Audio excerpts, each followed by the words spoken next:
Baby meda sepa na umrene wadaje masan Abadwam Afisem wo Kingdom Herbal for ewa ha yede won mo eba bedi enkomo bedi kan bobo wonu no so dada enti no eye kwesi yebo abase dia na ne ka kire kwesi yebo a obadia na se ne ye hyemu kena pa yeda se nti wanyina so sharon so nyame yadoma Sunday wo West Hills Mall na ye power yen season 6 in Stroma ye pa won ho ntoma nkra na yade kwa na yade omdoso ti ede ya ye select bi nti ye tu yen sa from samunyina momra meka ye ho West Hills Mall na obapa Christy ba na fe keche no so aba be di agro e wo ho na fe adadafo an Stroma won ma fa munyina no eze o munyina nyinyini o eze o meba na use voice ne mu aye du nti yen twen nyame yadoma akwasi ada we ya 3 p.m. West Hills Mall na ya pao ye season 6 nsoma mofra no ya pa won ho entoma nti ka kire aye crowd e wa ha Kingdom Herbal Center eno ofria wabai be me na ye mo akwaba ye da se papa ye ntie Kingdom garlic bitters and Kingdom garlic capsules eni nunka ye senia de bia ye ba Adom TV anapa sei na ye hyase na Kingdom garlic bitters and Kingdom garlic capsules ene ya ye de hyase na enromienu yi ni na eye adwuma baako enromienu wi Kingdom garlic bitters and Kingdom garlic capsules no ni na ye adwuma baako obi wo hono mo a onante kakra na wabre adwuma bi no bedi a bibi kakra bi na wabre wedra any Kingdom garlic bitters and afen so no Kingdom garlic capsules eno beboa pa me anape bia me ba Adom TV a na mabobo bi kama ewianso me kwa na me de bia to so emre me bedanso a eno a na e medro nti ne ema de bia adwumedie bia me di bia no me ho ha metumi eye ne ntem oye pani obi won so akese na waye nti na ma ne nante mu no ne ho nye ha onante kakra se menum bia no obeka se ne moma me transe kakra na menwuma ho me wedra any Kingdom garlic bitters any Kingdom garlic capsules eno beboa pa na enromienu yi no ye nom emmum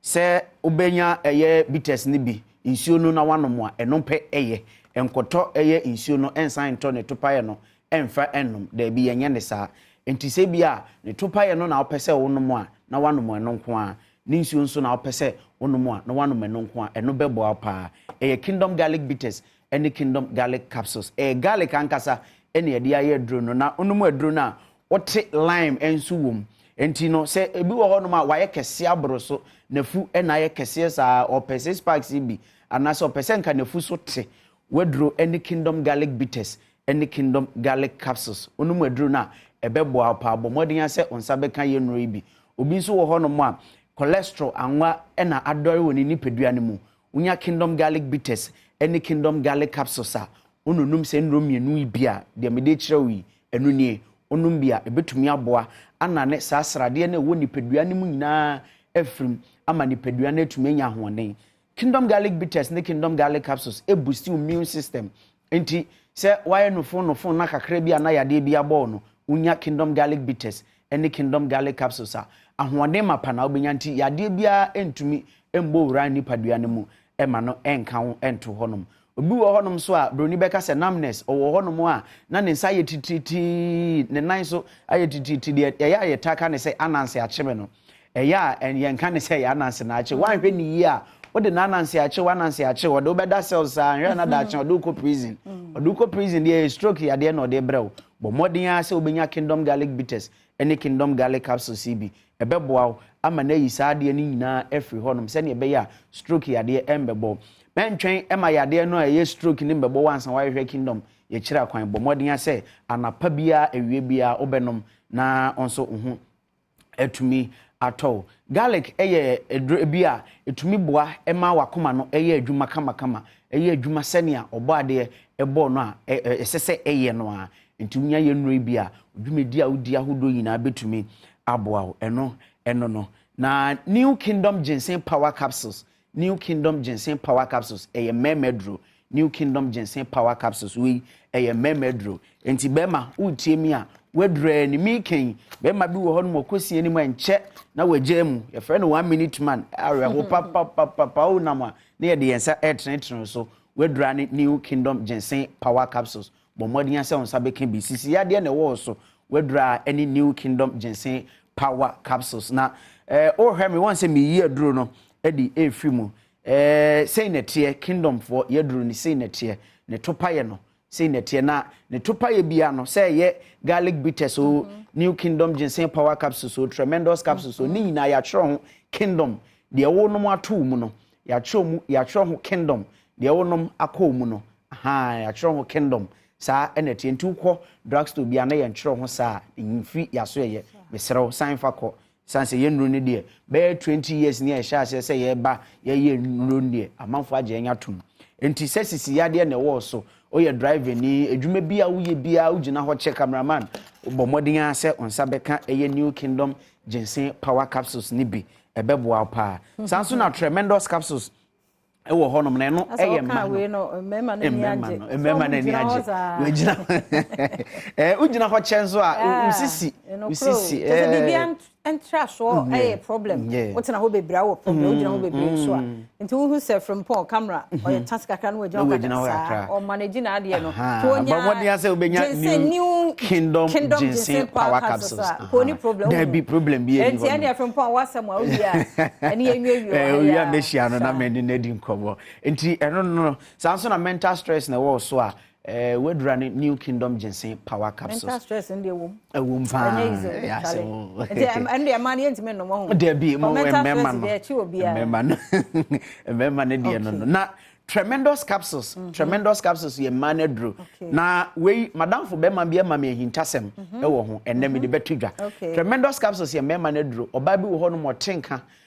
e wo nase bo modin ase obenya dro bi oba bi so wo ho no ma o de poor candidiasis ya de bi infections ahodo bi e wo no ho bo modin anya tremendous capsules bia e beboa pa na hintasem a madam fo be ma na de ama me ye fa tremendous capsules ade bia me ba me se ye maedro no o se akwesi ubua we nso emema ne nso eboa ye pa ose okọ drugstore bi se okọ akọpe